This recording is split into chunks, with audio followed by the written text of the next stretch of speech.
11 DKV 1. Tadi yang tidak berangkat? Tidak. Oke, berarti sehat semua, berangkat semua ya? Iya.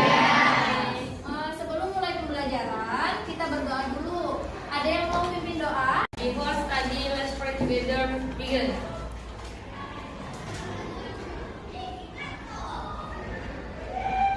Finish.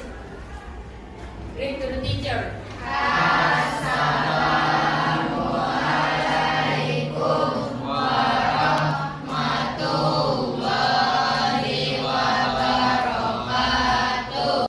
go. Buka bukunya sudah? Sebelum masuk ke pembelajaran, kita adakan ice breaking dulu. Nah, ice breakingnya ini tentang kesadaran diri. Bagaimana kalian mengenal diri kalian sendiri. Nanti silakan di bukunya ditulis namanya siapa, kemudian resapi, renungi kelebihan kamu itu apa. Satu saja. Misal, saya adalah Dea, saya rajin. Gitu. Ya, diresapi kelebihan kamu apa sih? Pasti punya kelebihan dong, ya kan? Pasti ada lagi, misalnya saya pemberani, saya suka tantangan, misal itu boleh. Ditulis nama kamu siapa, di bawahnya kelebihan kamu apa, gitu ya, paham? Paham. Oke, silakan dimulai. Kelebihannya apa?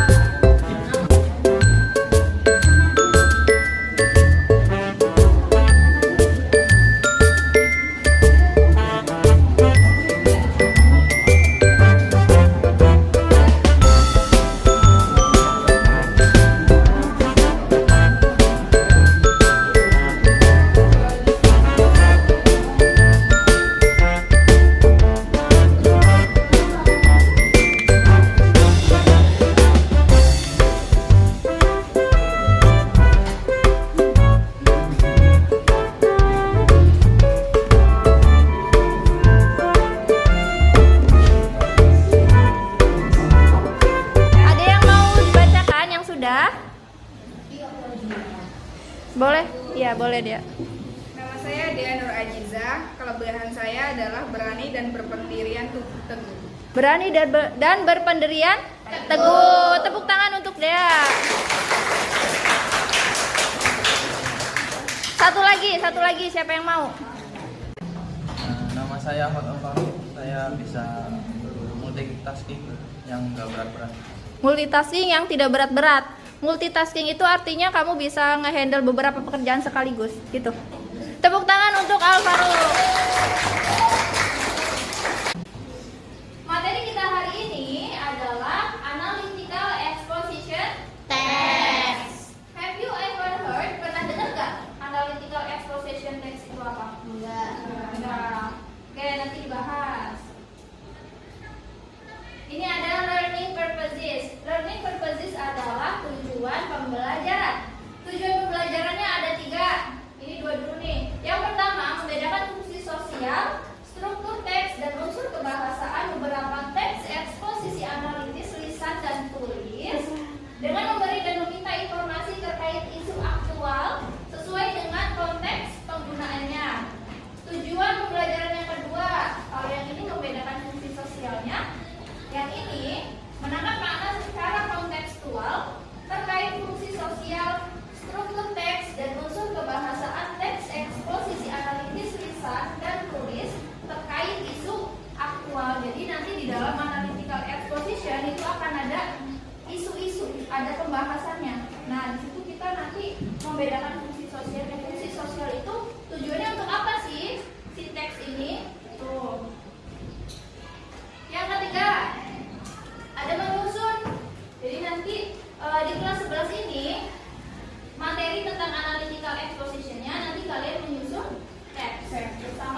pergi di pagi hari untuk belajar. Oke, karena butuh energi. Tepuk tangan untuk Naurul dan Rizky. Tadi pagi sarapan nggak? Sarapan, Bu. Sarapan. Jadi menurut Rizky, sarapan itu penting nggak? Penting, Bu. Penting. Kenapa? Kenapa sarapan menurut Rizky penting gitu ya? Karena Rizky juga tadi pagi sarapan kan? Ya, kenapa penting? Karena Energi, Bu. energi. Oh, energi. Butuh energi untuk berpikir. Tepuk tangan untuk.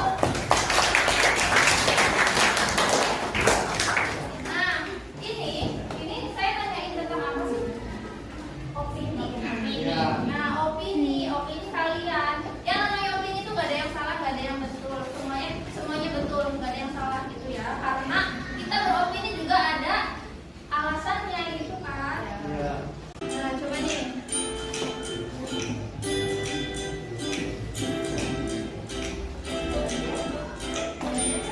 Hai sahabat Innispedia, welcome back to this channel. Sahabat Innispedia, pernahkah sahabat membaca kalimat atau tulisan yang berisi opini? Misalnya seperti kalimat berikut. Do you agree that music is very important in our life? Some people may say, yes I do, and here's the reason why. Music has certain role completing our day-to-day activity. Di dalam bahasa Inggris, kalimat yang berisi opini tersebut termasuk sebagai analytical exposition. Nah, untuk tahu apa itu pengertiannya dan bagaimana cara penggunaannya, langsung saja kita bahas di video kali ini. Ada 4 hal yang akan kita pelajari. Yang pertama ada definisi dan tujuan dari analytical exposition. Yang kedua, Oke, ada yang mau membahas kembali apa itu pengertian dari analytical exposition text? Boleh, siapa namanya? Adela. Menurut Adela apa, Del? Dari pengertian tersebut, kita tahu bahwa pengertian itu berisi pemikiran dan pendapat Pemikiran berisi penulis, pemikiran dari penulis atau pendapat penulis gitu ya. ya, tentang hal-hal yang sering dilakukan dalam sekitar. Oke, nggak apa-apa, thank you. Tepuk tangan untuk Adel. Dilanjut ya. Kalau tadi kalian sudah melihat penjelasan melalui video, saya akan ulas kembali apa itu pengertian, kemudian strukturnya, dan yang terakhir adalah kaidah kebahasaannya atau grammar yang digunakan dalam analytical exposition text. Nah, ini nih definisi dari analytical exposition text adalah sebuah teks yang berisi pendapat penulis tentang hal-hal yang terjadi di sekitarnya. Isinya ini pendapat, isinya adalah opini dari penulis. Itu bisa dipahami. Isinya apa? Nah, pendapat penulis. Ini tujuannya. Purpose itu tujuan adanya teks analytical exposition yaitu untuk meyakinkan pembaca bahwa topik yang dihadirkan adalah topik yang penting untuk dibahas, penting banget untuk dibicarakan. Itu tujuannya ya. Ini strukturnya.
terdiri dari beberapa paragraf.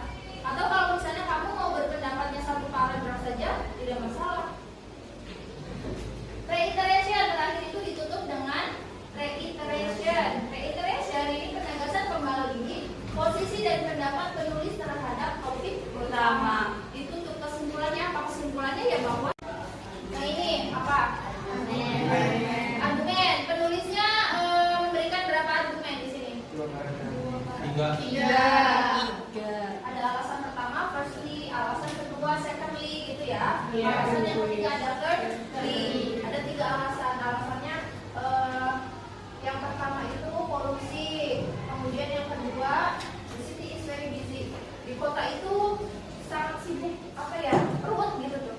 Ya, lalu lalang gitulah. Yang ketiga, cars are very noisy. Noisy itu apa? Kan kadang kalau bisa kamera tin gitu kan, ada lagi yang kadang knalpotnya motor racing itu sangat berisik. Itu. Ini pendapat penulis yang menguatkan yang awal ini, dia menguatkan lagi. Itu kan ditambahin alasan-alasan lebih panjang. Kemudian yang terakhir apa namanya? Reiterationnya, I persuade that it is good for the city government. Jadi, masih ada too many cars come into the big city. Jadi, penulisnya di sini ditutup dengan dia ini berpendapat bahwa seharusnya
ada yang berupa video, ada yang berupa pamflet ya waktu itu ya.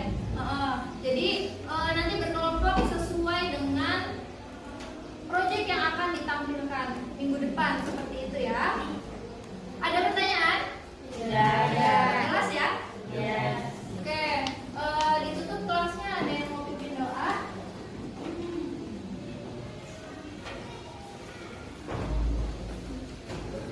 After study, let's pray together. Begin.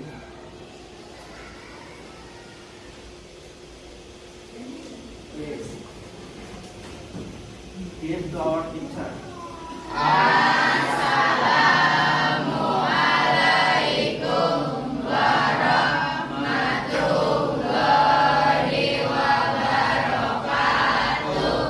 Waalaikumsalam warahmatullahi wabarakatuh.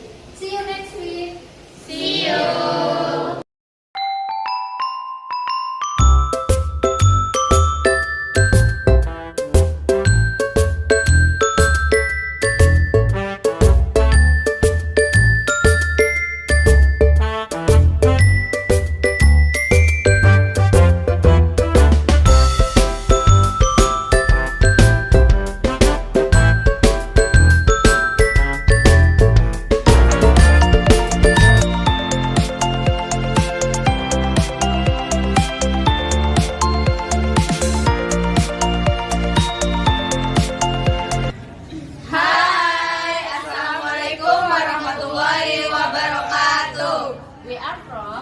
first group. We will present you. A text of analytical exposition. Our text is under the title. Learning English through music. Happy watching!